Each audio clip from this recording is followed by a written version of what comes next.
fait vraiment chaud dans ce camion.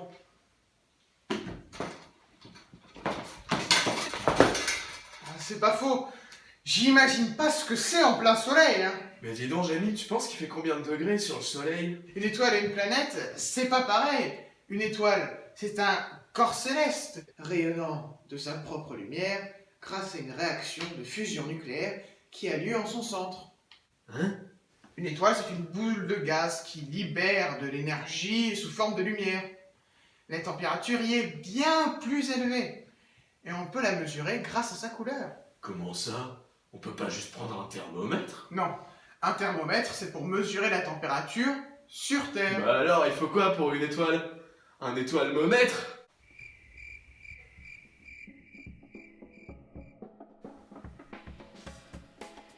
Elles ont toutes une certaine température et un rayonnement lumineux qui dépendent de leur âge et de leur taille. Ainsi, savoir la température d'une étoile permet d'avoir beaucoup d'informations à son sujet. Ça a pas l'air simple tout ça. Hein. Ne t'inquiète pas, on va voir ce qu'est un corps noir, la loi de Wien, et enfin, comment peut-on évaluer la température des étoiles. Oh, chouette alors! L'univers est quelque chose qui a toujours fasciné les hommes. Pendant l'Antiquité, on imaginait sous différentes formes, de différentes compositions. Très vite, les scientifiques de l'époque se sont intéressés aux étoiles. Aujourd'hui, on ne connaît toujours pas leur nom dans l'univers, mais de nombreuses données ont été découvertes, comme la température des étoiles. En 1900, l'Allemand Max Planck met en évidence avec un corps noir, également nommé corps thermique ou corps parfait. Celui-ci permet de déterminer la température des étoiles. Mais Sabine, c'est quoi un corps noir? Le corps noir, la petite voix, est une matière abstraite que l'on va chauffer de manière abstraite également. Comme tu le sais, la lumière émet un spectre lumineux qui varie de 400 à 800 nanomètres. Chaque gaz possède son propre spectre lumineux qui permet de le déterminer dans un milieu inconnu. Avec la chaleur, c'est pareil, mais on va parler de spectre thermique. Un spectre thermique varie de 400 à 800 nanomètres sans interruption. On parle donc de spectre parfait. Et quel est le lien avec la température des étoiles? Pour cela, la petite voix, je me rends... Viens avec moi. À une conférence Zoom pour interroger un professeur de la faculté de Bordeaux. Suis-moi. Bonjour Sabine. Si je suis venue te voir, c'est parce que je voulais que tu m'expliques comment est-ce qu'on mesure la température d'une étoile. C'est très simple. On va appliquer une loi appelée loi de Wien, découverte par Wilhelm Wien en 1896. Tu sais ce qu'est un corps noir? Oui! Eh bien, lorsque l'on trace la courbe de l'intensité lumineuse émise par un corps noir en fonction de la longueur d'onde, on remarque que chaque courbe atteint une intensité maximale appelée delta max. Si je comprends, chaque longueur d'onde a un lambda max qui lui est propre et chaque courbe correspond à une température. C'est ça. Pour connaître la température de ton étoile, tu divises une constante par le delta max qui correspond à la longueur d'onde de ton corps noir et tu obtiens la température de ton étoile en Kelvin. Et comment on fait pour la mettre en degrés Celsius?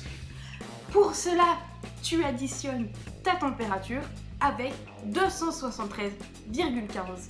Pourquoi 273,15? Car la température en Celsius est égale à la température en Kelvin plus 273,15. Et y a un lien entre la couleur d'une étoile et sa température? Ah! En effet, tu sais que le rayonnement thermique émet un spectre. Les delta max sont définis avec les longueurs d'onde. Tu peux voir que plus un delta max a une petite longueur d'onde, plus il est proche de la couleur violette. Tu percevras donc l'étoile de cette couleur.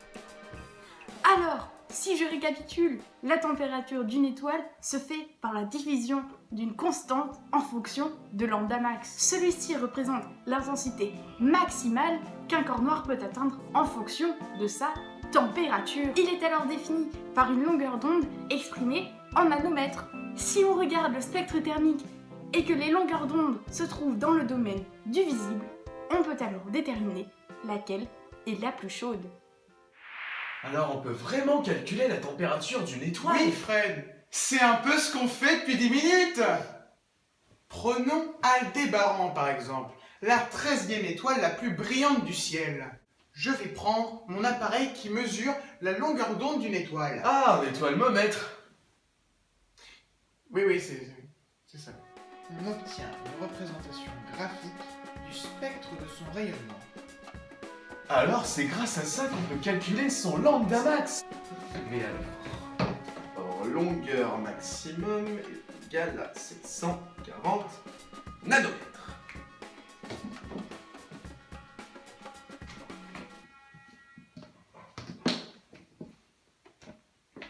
Maintenant, on applique la loi de Wien. 2,89 fois 10 puissance 6 sur 740.